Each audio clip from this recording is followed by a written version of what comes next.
Saturday night in South London, hundreds of young people are gathering for the latest craze, an acid house party in a disused warehouse. Coaches will take them to a destination which has deliberately been kept secret to evade the police. Where do you think you're going to? Mystery tour. We don't know. It's what's a mystery. That's the mystery about it. This is acid, man. Acid house music has been described as a sinister and evil cult which encourages young people to take drugs. One person has died after taking ecstasy, a drug associated with the music. But few people know where the acid house craze came from and how serious a threat it is to young people. To find out, World in Action has spent a weekend with all sides of this controversial music scene. It's a weekend which ends in confrontation as the police step up their campaign against acid house parties. Well, when it first started, it was really different. The music was like nothing else really that had been around. Most of the time my parents don't really know that I'm going to an illegal warehouse party. I'd just say it's a warehouse party and they don't ask me whether it's illegal or not because they don't really know about those sort of things. Okay then, see you later. Bye. Been to a few warehouse parties in Watford. When you walk in, it's different because it's all packed. People are all wearing different clothes and in general the atmosphere is just so much better because you know that it's not straight and policemen could walk in any time. My parents aren't worried about like warehouse parties but only acid parties because they think there's going to be more, you know, there's going to be drugs going around the acid parties but not like a normal warehouse party.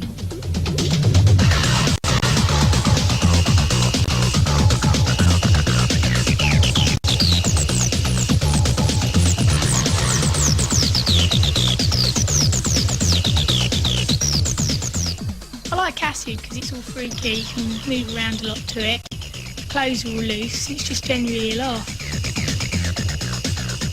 You can dance in clothes that are related with acid because you can just wear jeans and trainers and all that sort of thing. They're not stupid like things like tight skirts and high heels.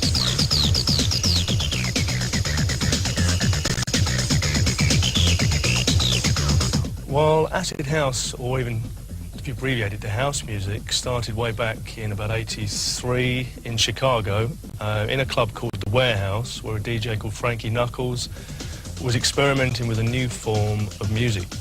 People called it house music because it was originally played and created at The Warehouse.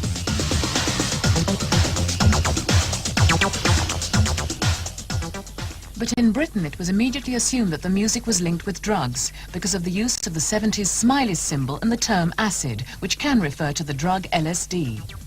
Acid house, as we know it now, is a slang term from Chicago, which actually means sampling.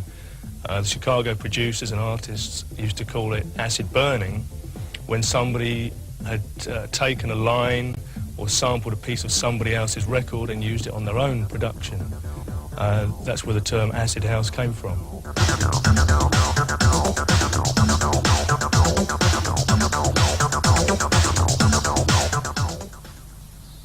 Good morning, London. You're listening to Studio FM on 92.7, and I'm waking you up with a bit of house-style acid. We've been hearing a lot lately in the press about how bad acid music is. We know different. We know it came from Chicago about 2.5 years ago. We know the music is good and that we all enjoy it. London is pumping at the moment to the sound of acid beats. Also in Manchester, the beat is sounding hard as well. The music is firing, and this goes out to the newspapers and the media. Acid isn't all bad. Sometimes you wear smiley t-shirts and that, like we went up Camden, we saw them all and we thought yeah, but then everybody started wearing them so we didn't bother wearing them then. So acid badges and that. The pop music scene has always been linked with drug abuse, and concern increased when some acid house fashions appeared to encourage young people to experiment with drugs, particularly one known as ecstasy. Hugh Dufficy advises the Health Education Authority about drug abuse. He's been gathering information on ecstasy from officially backed drug advice centres. It's not as dangerous as other drugs that create physical dependency. Its dangers are primarily to do with the psychological and physical effects. Ecstasy is a non-addictive stimulant which was first developed in 1914 and has been used to help patients with psychological problems. But there are fears that it can cause brain damage. 3 years ago it was made illegal when people started abusing it. With sustained use, it can cause exhaustion. It can cause people to become anxious, and in a combination, the anxiety coupled with contact with emotions and feelings that ordinarily they haven't been in contact with can create depression. In early November, a young woman died after taking 2 tablets of ecstasy. It was the first death of its kind. The tragedy made Acid House Party's front-page news. The coverage gave ecstasy a similar profile as drugs like heroin and cocaine, which are responsible for hundreds of deaths each year. It is a serious drug of abuse. The actual misuse of it in this country, I must concede, there's certainly an increase this year, but it's certainly nowhere near the epidemic that has been portrayed. The media has tended to suggest that every acid house party has drugs. I mean, that's arrant nonsense, I would suggest. And equally, I mean, on the occasions where drugs are found at these parties, it's not just ecstasy. It's all sorts of drugs. Any place where youngsters congregate, whether it be the local pub, I mean, you may well be able to get drugs there as well. They're no more likely to come in contact with dangerous drugs at an acid house party than they are in local pubs, local clubs, local discos. Young people, if they're looking for drugs, will locate the arena in which they're being sold in. Our laboratory, for example, up to the end of August, had seen approximately 600 cases of cocaine, 600 cases of amphetamine, and 700 cases, I think it was, of heroin, those sort of figures. And up to the end of October this year, they had only seen 51 cases of ecstasy. And because of the special attention that we've been having, I looked at those 51 cases personally, and many of them were just single tablets, sometimes half a tablet. It's up to the person. I mean, if you get offered drugs, it's up to them whether they want to take them or not. It's nothing to do with anyone else. But if they want to, I think they're stupid. But it's up to them. There's going to be like drugs at all parties. It doesn't necessarily have to be an acid party. This is true. I know Screws you up. I've known people who have things. taken it and it's affected them for like a week, and people who've taken one never take it again because it's really bad and you hallucinate. And, so it's like a nightmare, doesn't it? Yeah, and everything's coming in to get you. Someone that I know reckons that it's ruined their whole life since they took it. And never again, you know, warn you never ever to do it ever. Drugs have got nothing to do with the music, it's just the same name. There's been drugs sort of all through every trend, like the mods used to take loads of drugs, pills and everything, just used to pop them all the time, and most of our parents were like mods or rockers or whatever, and they used to drink and take drugs and everything, but now their parents, they're saying that we're not allowed to go to parties and that because of acid, because of the bad press.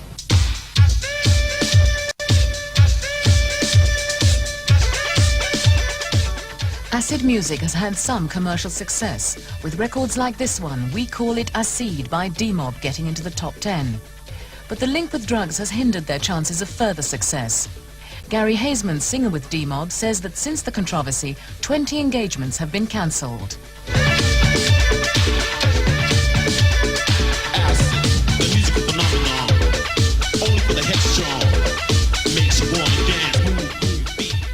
Their video was shown twice on Top of the Pops and was then banned. The producer banned all records with the word acid in the title or lyrics. The lyrics actually say, you know, if you thought it was a drug, now you know you're wrong. You know, when we were making the record, we done this because we kind of saw the drug overtones which were about to happen, you know, in a sense. I've never taken drugs. I don't even drink, you know, so why am I going to make a record telling people to go and take drugs? No, I don't do that kind of thing. I feel sorry for the kids who are out there, who are drug-free, who like acid house, or whatever you call it, house, whatever, and they like to dance, wave their hands in the air, and their parents thinking, God almighty, are my kids on drugs? And that is only from a certain newspaper. What would you say to reassure parents who are worried about letting their kids go out at night now? Well, if you've brought your children up properly, and you love your children, and you know your children, you'll know if they take drugs or not. You don't need acid house to make them take drugs. The ban on Top of the Pops gave the impression that the BBC had banned acid house music completely, making it even more unacceptable to parents. I can categorically say that the BBC has not banned acid house music, and in particular Radio 1 certainly hasn't banned acid house music. What has happened is that the Top of the Pops, the BBC's premier pop show, has decided not to play tracks that have references to the word acid. We, on the other hand, decided to carry on playing acid house music because we've been aware of this for some 14 months. It's almost a bit of a storm in a teacup, really, after quite such a time. And we understand what the true meaning behind acid house music and the term acid is in this particular genre of music. Is it once more a cynical exploitation of youth culture by the media, merely to generate headlines to sell newspapers? Some newspapers have called acid house music a sinister and evil cult which lures young people into drug taking. The message is certainly getting across. What do you know about acid house music? There's meant to be a drugs-related craze. Seems to be the most worrying thing. And where did you find that out? That was in the paper. Do you think it's anything to do with a certain religion, do you think? No, is it anything is it? like that? No, it's more to do with a kind of a drug, isn't it? It's a drug. Yeah, well, those that take it ought to be ashamed of themselves. I presume they do frenzied dancing, that kind of thing. Probably out of control, not behaving like normally they would, because they're under the effects of the drug. I've just read about it in the newspapers that acid house music, I assumed it was something to do with the drug scene. It must affect the brain in some way. Unless it's just the music that does it. All them lights flashing don't do you any good either, do it?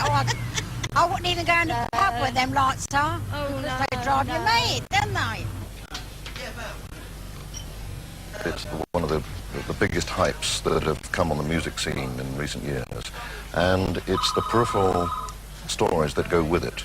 Drugs, sex, sensation. Ted Hines is the Sunday People's acid house correspondent. He's one of many popular newspaper journalists who find it an irresistible story. You're now dealing with parties, 2 or 3 every weekend in both London, Birmingham, Manchester. 2,000-3,000 kids at a time. There's a great potential there, a lot of money involved, and I think money is the key to a lot of the people who feed off acid house, the people who organise acid house parties, and the drug barons, pushers, peddlers, who flock in its wake. Unfortunately, the popular press has moved into the sensationalism of the drug and the scene that it's associated with, and extended the coverage. And in extending the coverage, it's actually advertising. I mean, Saatchi & Saatchi couldn't have done a better job, in essence. And it's the classic problem. Young people being told by adults that they shouldn't do something are more likely to go and do it than not do it. And I think that's the dilemma the popular press has to confront for itself. The hype is not from us. The hype is there in the acid house music itself. It will come and go. As I said, next year there could be something else. We are only reacting, not acting on the stories. It was this story that started the present outcry over acid house music. It appeared in The Sun, one of the most enthusiastic opponents of the craze.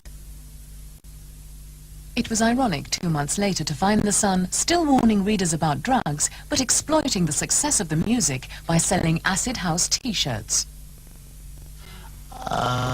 We were approached by The Sun to design a T-shirt for the Bizarre column. They asked us to add smileys to the design. They gave a full page in The Sun, and this is the promotion here, with the headline, "It's groovy, cool, it's our acid house T-shirt." So they promoted it as acid house. We were totally surprised. We didn't expect them to promote it as acid. And then what happened? They cancelled the order a couple of days after the promotion. The order was cancelled. I think it's hypocritical. I really do.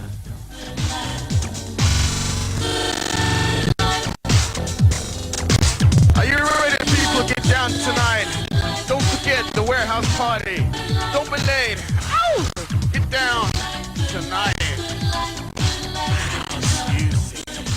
It's not just newspapers which have angered fans of acid house music. A report on News at 10 annoyed them so much that they've made a record mimicking it.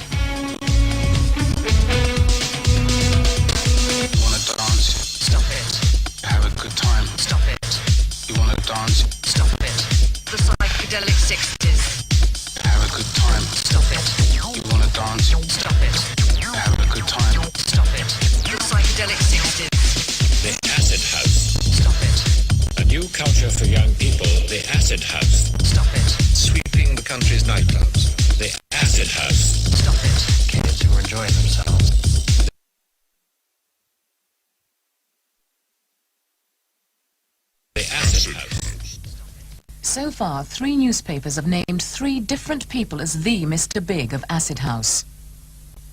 One of them, Tony Colston Hayter, has been involved in the organisation of 6 warehouse parties.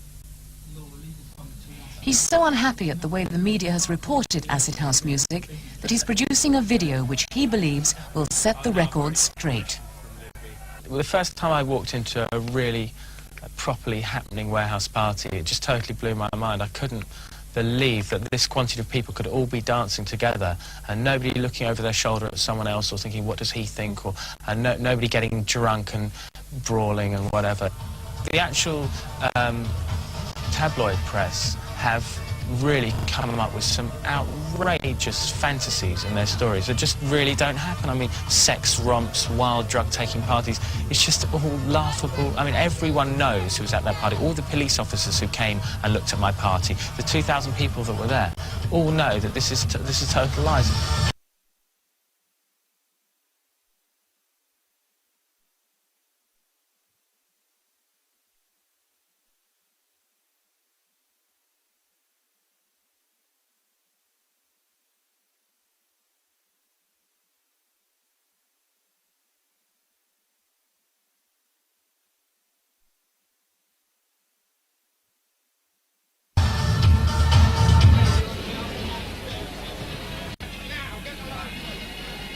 The police attitude to warehouse parties changed as press interest in them escalated.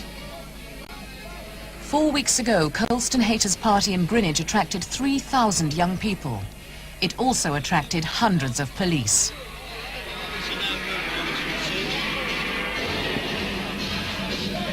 I think they're quite serious about what they're doing. You can't do that. You can't do that. You can't be serious. How can you do that? Well, we're all enjoying ourselves. Yeah, we can see that. Yeah, so why aren't you letting it go on? Because we're enjoying the music. It's all about the music. It's all about the music. That whole scene. And the And only just reason, papers have made it look like it's about drugs, and it has reason nothing that to do you're with sitting here drugs. now, the honest truth is the only reason you're sitting here now is because of the Sun that have literally developed their own story. I'm sure you know nothing about the rock business. I mean, I don't know much about police law, but the fact of the matter is there are very lights, sound crews, lasers, spotlights, heaters, people to take cloaks, people's coats in a cloakroom.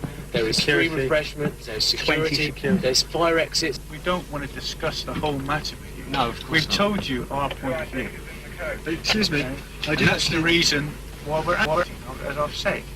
And one would hope, as reasonable people, as we are trying to be reasonable with you. We are as well. And that's exactly what we're just... that together we can come to a resolution. That's why we're waiting for this phone to ring. We've given a little bit on our part. Yeah, exactly. We So really that you have a appreciate that. chance Right. to do what you said that you were going to do. That's exactly what we're doing. but I mean, to assist us to move these people from these premises to a safer area. Warehouse parties are now regularly being raided by the police. This party in Kingsbury, North London, was put on by a different organiser. A hostile reaction to the arrival of the police was quickly controlled by the disc jockeys.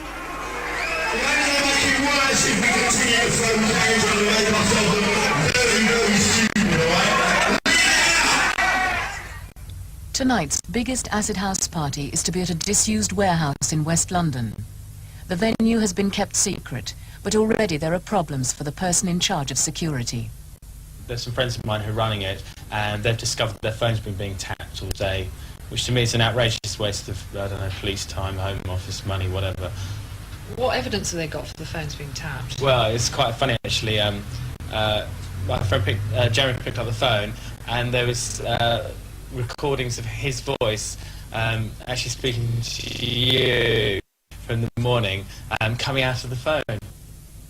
But it was an earlier party in the peaceful setting of Sevenoaks in Kent which led to the most controversial policing so far. A raid on an acid house party ended in violence and led to over 20 formal complaints against the police.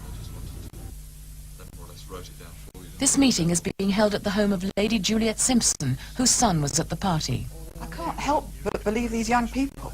I do think we've got the best police force in the world, and I'm very proud of British police. But there's been too many stories like this, and it I think it'd be tragic if the police went down the route of control by violence. The party was in a derelict house in a business area of Sevenoaks. At midnight, about 60 policemen arrived. A group of them burst in to search for drugs. It was alleged that none of the group were in police uniform.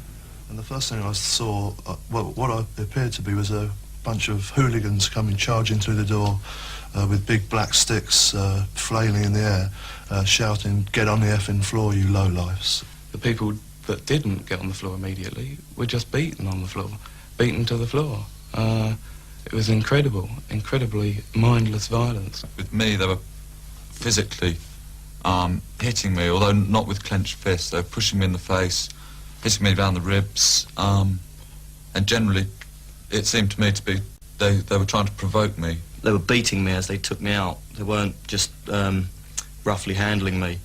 And any policeman that I passed on the way were taking a good sort of potluck punch at me as well. They were manic in there, and it just terrified me and everybody who was there. I was really frightened. 6 people were charged with public order offences. Because of these charges, the Kent police declined to appear in the programme. They said that 3 policemen had been injured and denied that any police officer had used unnecessary violence. So far, nobody has been charged with drugs offences.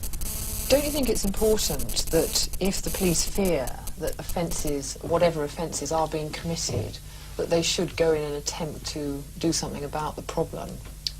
I don't think it was a situation to fear. The inspector from Sevenoaks has made this point in our local paper, that his young officers had to face a terrifying situation.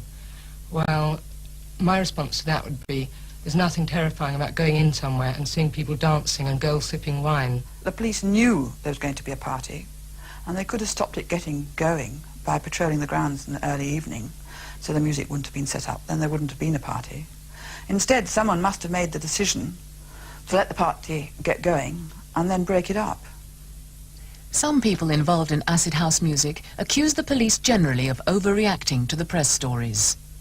I don't think police overreact. I think we are faced with a situation that parents and social organisations read this publicity and say, well, what are police doing about it?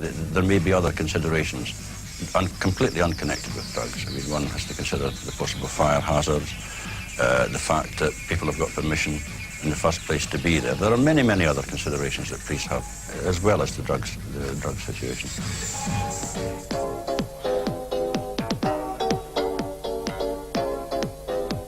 As another Saturday night falls upon us, in addition to the warehouses I've already mentioned, West Side people, yeah? Meet at Catford Station. An essential, get there early. As we all know, the police are going to break it dead early. We've got 20 buses going from all over London. People have actually hired their buses to come here, right, to the Do. They'll come here and then the buses will go to the Do, because it's very steep, as you can understand. But the thing is, once we're in there, the police can't stop it, right, because there's too many of us. And people are enjoying themselves. How many people do you think will end up there? Tonight about 4,000. They're coming from Brighton, they're coming from Manchester, they're coming from Luton, Portsmouth, all over the place.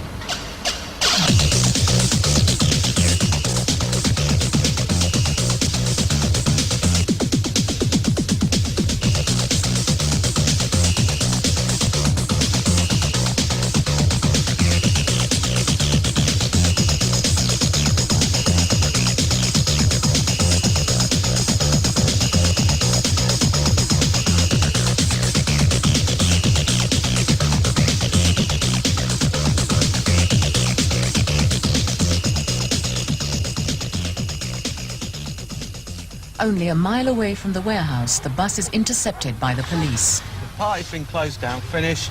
We know about it, it's all finished. We've taken it all down, completely over. Okay, all we're trying to do now is get the people away from the area. Right. That's what the intention is, so now we're going to try and get the bus out. Full stop. Why is the party finished? Because my inspector has said it's going to be finished. If everyone stands here right now, you're all going to go and get nicked. All right, if you fancy that, stand here and go and get nicked and go corpse mode if you want to. Dozens of police are already at the warehouse, stopping people from getting to the party.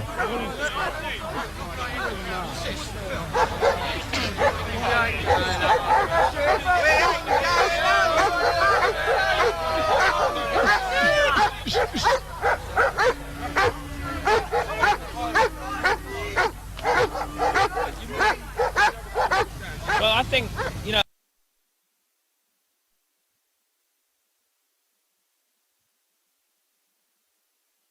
a lot of the police here are very understanding. I don't think they really want to be here. I think they've got better things to be doing, you know. And it's just a terrible shame. There's 3,000 disappointed people all going off home. Well, this is really what's been happening every weekend. It's getting more and more depressing. The police told us that nobody had complained and there was no evidence of drugs. The same night they stopped 5 other parties in London. The organisers say that in 2 weeks' time they'll put on another secret warehouse party and the game will begin again.